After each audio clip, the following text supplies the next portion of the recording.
Nah, selamat malam. Kembali lagi. Eh, di sini kita bakal bahas rangka batang ya. Tadi sebelumnya udah bahas rangka bidang, terus kita sekarang ke rangka batang.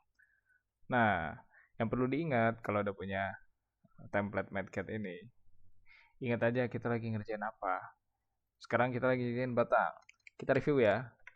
Rangka bidang tadi dia punya 3 DOF. Sekarang rangka batang ini dia punya cuma 2 DOF. Nah, karena di tiap node ini kita pengen selesaikan perpindahan deformasi X sama Y-nya aja. Oke? Perpindahan di sumbu X sama perpindahan sumbu Y. Tidak ada lendutan atau tidak ada sudutnya. Tidak ada momen-momen di sini. Nah, terus seperti biasa kita diskritisasi dan kita masukkan data-data di soal. E-nya berapa? Nah, kebetulan di soal ini E-nya disamain kayaknya biar agak mudah, biar cepat sih, lebih cepatnya. E-nya disamain sama dengan 1 GPA. Oke. Terus A-nya sekian sentimeter, L ini sekian lalalala, L1, sorry, L sama L4 ya. Kayaknya ada yang beda di sini. Ini satu ya kan? Ini satu, sisanya satu semua ya. Satu, dua, tiga, elemen satu, elemen dua, elemen tiga, elemen empat, elemen 4 itu 1 meter kecuali elemen 4 itu nilainya, sorry, iya, akar 2 berarti satu satu akar 2 ya. Oke. Nah, berarti kita udah nyatain variabel-variabelnya, tinggal kita diskritisasi pakai cara yang tadi, hubungan antar elemen. Oke, hubungan antar elemennya gimana? Seperti biasa, kita buat matriks kayak gini. Langsung, yang pertama ada ini, ya, elemen berapa, terus startnya dari node berapa, I sama J, J itu N-nya, berakhirnya di node berapa, terus ada panjang batang, sama ada tetanya, sudutnya berapa terhadap koordinat global, yang tadi udah dijelasin di rangka bidang. Nah, terus berarti kita berangkat dari elemen satu sekarang. Elemen satu, dia dari node satu ke node berapa ini? 3. Nah, di sini udah di soal udah ada node-nya ya. Jadi kita ikutin aja node di soal. Kalau belum ada, terserah bisa ditandain bebas, satunya mulai dari sini, satunya mulai dari sini bebas. Namain aja node-nya sendiri kalau belum ada node-nya. Tapi kebetulan udah ada, berarti kita tinggal lihat aja. Berarti elemen satu, dia berangkat dari I itu satu, terus berakhir di J 3, ya kan? Nah, terus berarti panjangnya ini 1 meter. Kita masukin. Sudutnya berapa? 90 derajat. Relatif terhadap sumbu eh, X yang ada di ini ya. Koordinat global. Udah gue gambarin di rangka bidang. Jadi kalau masih bingung, nonton rangka bidang dulu aja nggak apa-apa. Itu yang lama. Nah, terus elemen 2. Elemen 2 yang mana? Nah, di soal ini dia bilang elemen 2-nya ya udah, kita ikutin. Dia berangkat dari not 2 atau I-nya 2, terus berakhir di not 4 atau di J-nya sama dengan 4, L-nya 1 dengan sudut 90 derajat juga sama. Terus elemen 3 yang mana? Oh, yang ini elemen 3. Dia berangkat dari mana? Kita dari not yang lebih kecil dulu aja ya. Biar enak ya. Kita perjanjiannya gitu aja. Kita berangkat dari not 3 ke not 4 untuk elemen 3 dengan sudut 0 karena udah sejajar dengan sumbu yang ada di koordinat global. Terus elemen 4 nih yang miring nih. Berapa dia sudutnya? Kita lihat dia berangkat dari not 2 ke 3 ya, aman.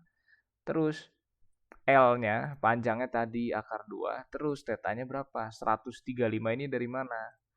Kita lihat, ini panjangnya 1, ini panjangnya 1. Biar nggak bingung, kita bawa ke Word lagi. Nah, mana Word-nya? Word. Ini yang tadi.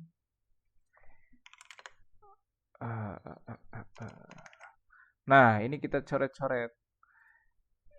Ini 1 ya kan?